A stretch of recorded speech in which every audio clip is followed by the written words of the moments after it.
Hi everyone, I'm Allison Smith. We are so happy to have you here with us from the Energycast studios in Oak Ridge, Tennessee. Let's take a look at September's top stories.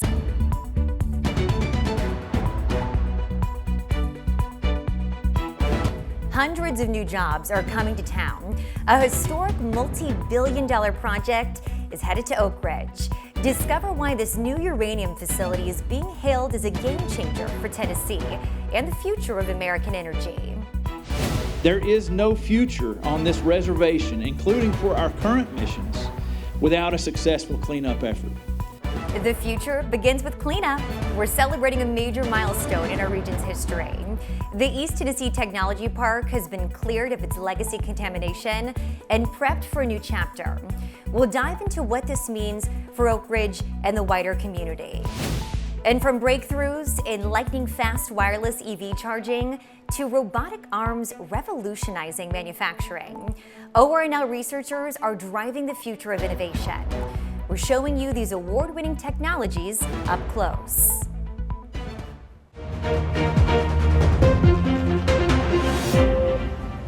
All right, in our big story this month, Orano USA chooses Oak Ridge for a multi-billion-dollar uranium enrichment facility.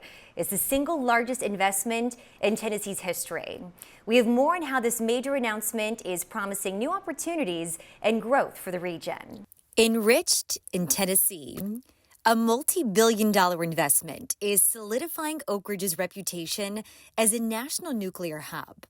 Orano USA selected the secret city for the site of a new uranium enrichment facility. Eastern Tennessee is home to 154 nuclear energy companies. 154, this is really impressive. But in fact, it was 154 yesterday, because today this number came up to 155 with us, Orano. Double that number, and that's close to how many jobs will be created by this ambitious endeavor known as Project Ike. Hundreds of Tennesseans will have an opportunity to have access to a better employment opportunity for their family.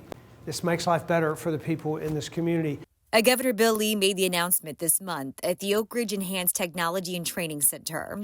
The city, state, and federal officials all praised the scale and significance of the project. It took all of us to make history happen. It will take all of us to make this a starting point instead of a finish line. And I'm excited about our future, knowing what we accomplished here together, and I want to thank all of you. The new facility will span 750,000 square feet on a 667-acre site on the Roane County side of Oak Ridge. Education and workforce development will play a critical role in supporting the project's success. And this region, this state, has a remarkable education program we've implemented by the state, the counties, UT, Tennessee Tech, One State Community College, the TCATs, and many others. With this program, you provide the education and training for skilled workers, technicians, engineers, staff, and many other jobs that will be needed. Governor Lee also highlighted the broader implications of this investment for the nation's energy landscape. There is a need like never before for energy independence in this country, for reliable, safe, cost-effective energy for this country. And there is no conversation about the future of America's energy industry that doesn't include nuclear. And nowadays, there are not many nuclear conversations that don't include Tennessee. The CEO and president of Orano USA said the facility could begin production in the early 2030s. Following the announcement of Orano's enrichment facility, the city of Oak Ridge is pausing its airport project.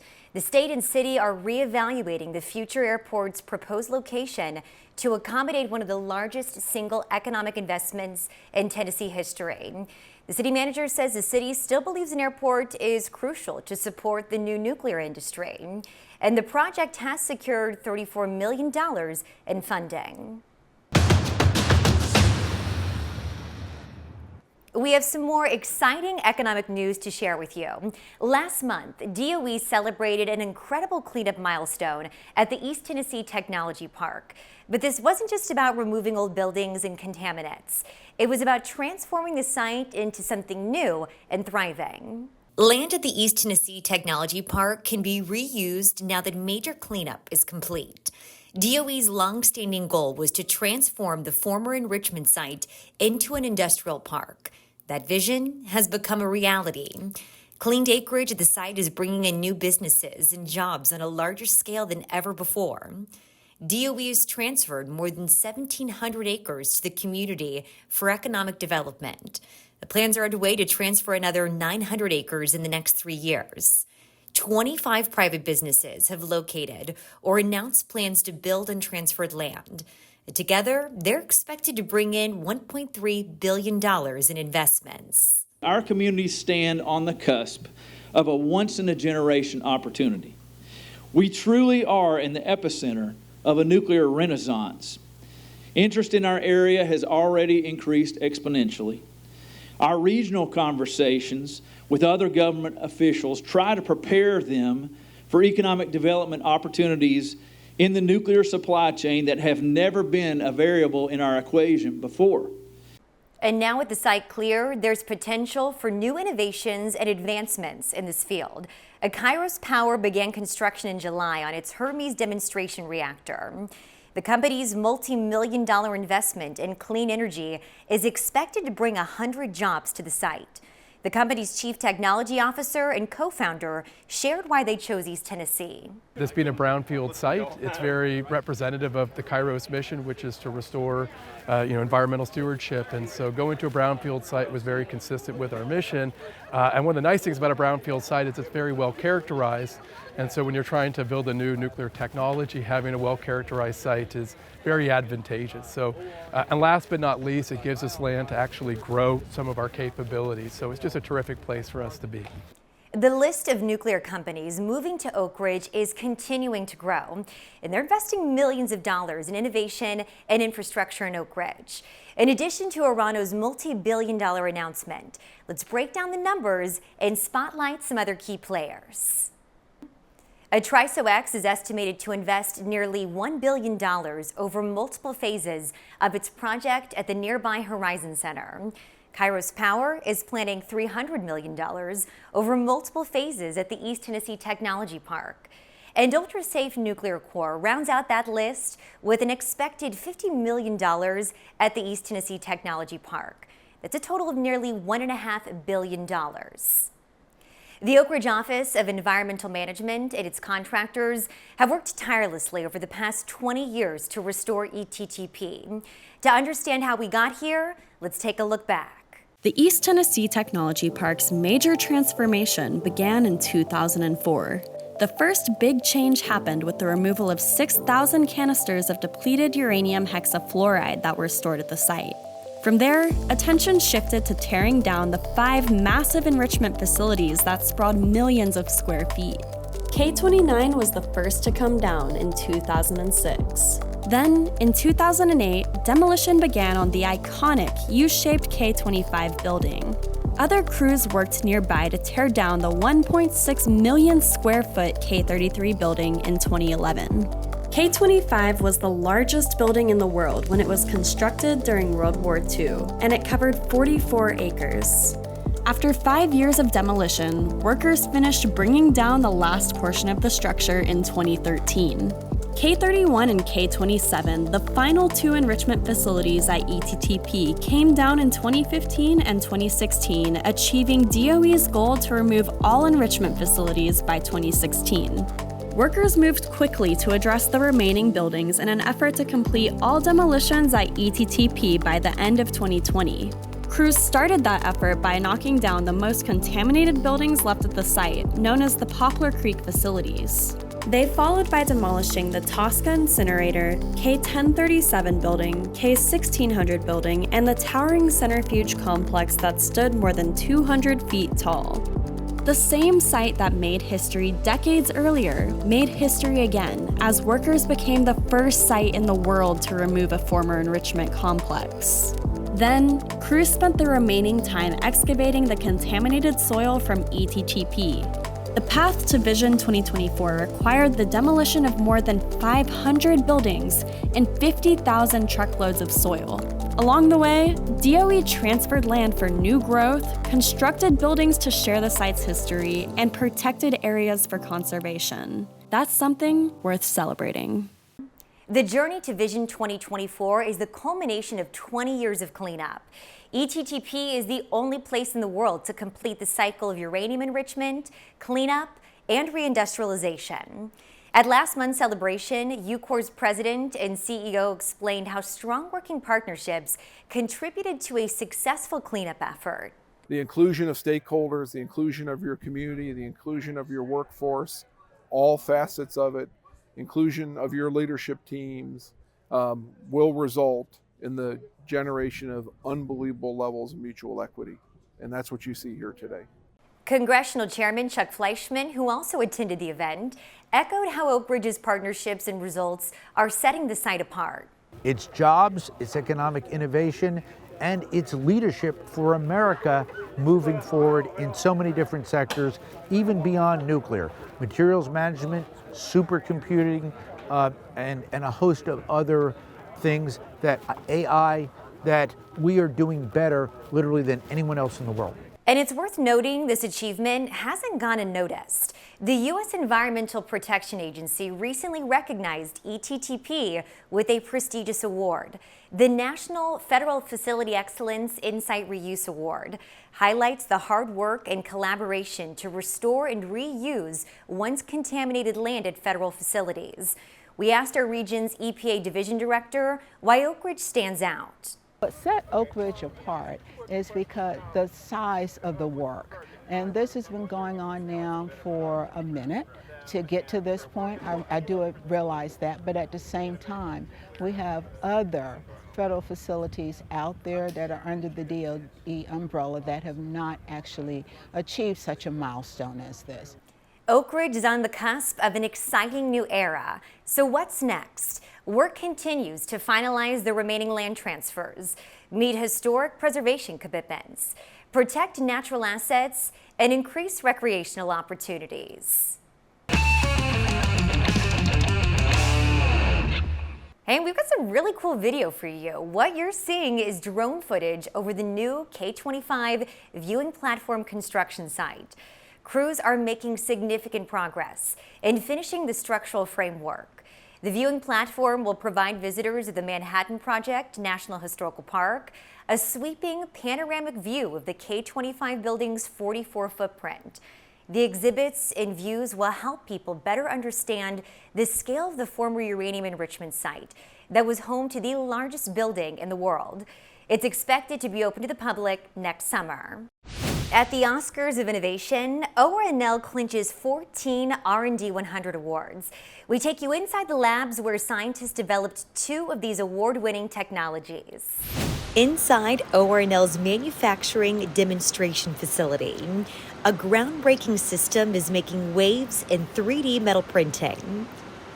Meet Medusa, a multi-agent additive manufacturing system where 3 robotic arms, each equipped with a welder, work together to create large metal components. So the idea is here, you create a part in a computer additive kind of way, you load that part into the system, and then the system actually decides which arm does what, at what speed, at which moment. And in the meantime, if any one of those, for whatever reason, if any of those arms or the position heads, if it fails, the system will instantly reassign the job to the other remaining ones. Across the room, researchers are busy ensuring these 3D printed components are as durable as traditionally manufactured parts. The whole goal is for them to not only print, but to print materials that are going to behave as materials that are traditionally casted or forged.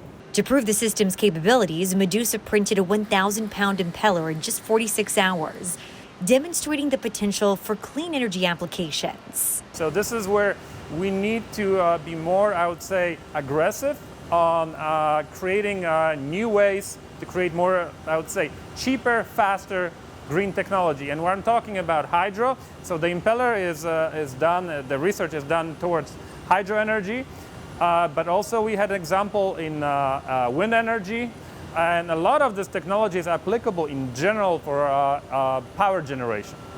Next door, Orano scientists have made another leap, developing the world's fastest wireless EV charger for passenger vehicles. There was a crazy moment of celebration, right? Because we worked a lot on this project for about 3 years. And then once we accomplished 100 kilowatts, we knew that we could do 270 kilowatts. So it was just a matter of time in modifying our receiver side electronics. So transmitter is the same, but we worked on the vehicle side electronics and the magnetics for the Taycan to make it receive 270 kilowatts. It was a lot of excitement, a lot of pride in what we do here. The team's advanced design using polyphase electromagnetic coils boost power density up to 10 times more than other systems, bringing electric vehicles much closer to today's gas station refueling experience. For both vehicles, we targeted about 10 minutes charging for 50% increase in state of charge. So another 5 to 10 minutes, depending on the temperature, depending on the initial state of charge, you can get close to 80% state of charge. That is the number you would need to be able to drive another 2-3 hours on the interstates. We've got more in this and other stories this month on our YouTube channel. Be sure to subscribe to our channel for more exclusive content. We are sad to say summer is officially over, but that doesn't mean the fun has to stop for participants in UCOR's summer intern program. 40 students from 13 colleges took part this year. With the growing success of the program, UCOR assigned students to more complex projects and offered extended terms. Nearly half of the class will continue supporting the contractor part-time through the school year. The students supported major projects at Orano and Y12. They also completed a project to help hospitality houses that provide lodging for patients who travel and receive cancer treatments in Oak Ridge. Since 2022, 15 students have joined the workforce full-time.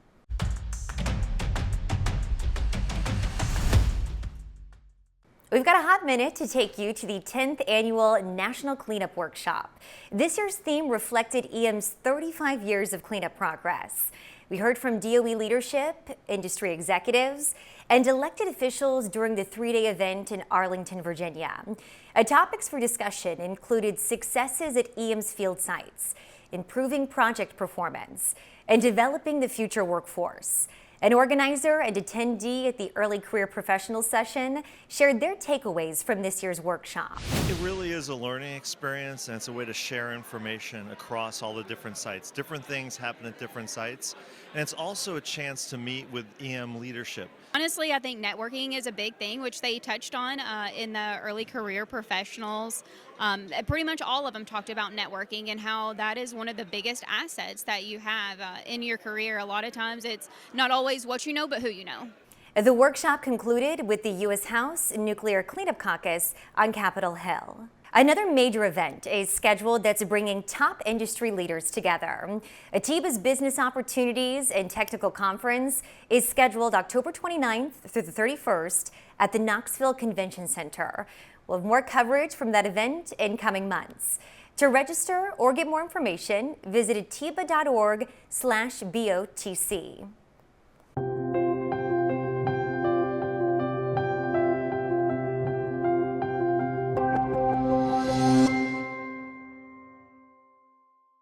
We have a special spotlight for you this month. It's an important topic that goes beyond our normal environmental cleanup coverage. Our team takes you inside the important work of East Tennessee Children's Hospital and how support from Oak Ridge is helping them in the years ahead. We're privileged to be able to serve this region, serving more than 750 kids a day across the region, including work that we're beginning to start in Oak Ridge, to be able to address the mental and behavioral health challenge, trying to get to an integrated behavioral health platform at Oak Ridge Pediatrics. But one thing that was clear at this moment was there were challenges that were showing themselves differently than they had in the past, particularly as it related to kids who were suffering from mental and behavioral health crises, really in unprecedented levels, struggling, self-harm, actual attempted self-harm, ingestion of substances for self-harm, talking about harming others, right? It turns out isolationism is not a great thing for youth. And we've had tremendous community support for this. UCOR has stepped up in a tremendous way to support this over the next 5 years with a transformational gift. As a company, we've all seen statistics within our community, within our industry, in the population, the adolescent population, that are troubling and that show us we really need to be investing in mental and behavioral health, not just for the wellness of our workforce, but their families and our community. First is really that family of UCOR, that the workforce at all levels and their families. Then we have a pediatric focus, as I mentioned. I can talk about our relationship with East Tennessee Children's Hospital. And then we are focused on the opioid and just substance abuse challenges in general. And so just really making sure that we have the right resources and education in place to support that. We feel like we're invited guests to this community. We're thankful to do our work here. Use myself as an example. I'm a member of this community. I've lived in the Oak Ridge area for going on 12 years now. A majority of our workforce live in East Tennessee, over 95+% of them. And this is an investment back in them and the needs of this community, and a matter of fact, the needs of the nation with regard to not only the work we do, but sound behavioral and mental health so that people can go off and do their jobs every day and have meet a livable standard in life. The work we do in Oak Ridge and we are planning to do with the Integrated Behavioral Health Project could not be possible without a supportive and generous community, UCOR's leadership, RSI, strategy, LNA, all of those individuals, those leaders contributing towards creating a healthier environment for kids.